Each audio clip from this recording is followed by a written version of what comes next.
Job chapter 24. Why does the Almighty not set times for judgment? Why must those who know him look in vain for such days? There are those who move boundary stones, they pasture flocks they have stolen, they drive away the orphan's donkey and take the widow's ox in pledge. They thrust the needy from the path and force all the poor of the land into hiding.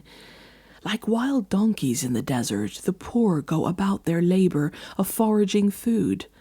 The wasteland provides food for their children. They gather fodder in the fields and glean in the vineyards of the wicked. Lacking clothes, they spend the night naked.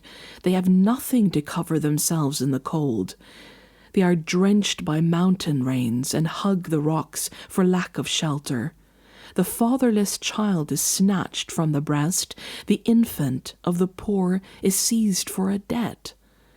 Lacking clothes, they go about naked. They carry the sheaves, but they still go hungry. They crush olives among the terraces.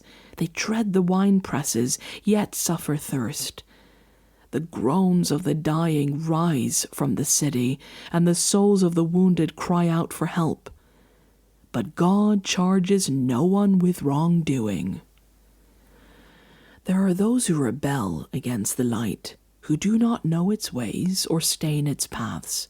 When daylight is gone, the murderer rises up, kills the poor and needy, and in the night steals forth like a thief. The eye of the adulterer watches for dusk. He thinks, no eye will see me, and he keeps his face concealed. In the dark, thieves break into houses, but by day they shut themselves in. They want nothing to do with the light. For all of them, midnight is their morning. They make friends with the terrors of darkness. Yet they are foam on the surface of the water. Their portion of the land is cursed, so that no one goes to the vineyards. As heat and drought snatch away the melted snow, so the grave snatches away those who have sinned. The womb forgets them, the worm feasts on them. The wicked are no longer remembered, but are broken like a tree. They prey on the barren and childless woman, and to the widow they show no kindness. But God drags away the mighty by his power. Though they become established, they have no assurance of life. He may let them rest in a feeling of security, but his eyes are on their ways. For a little while they are exalted, and then they are gone.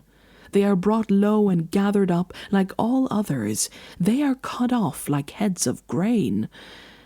If this is not so, who can prove me false and reduce my words to nothing?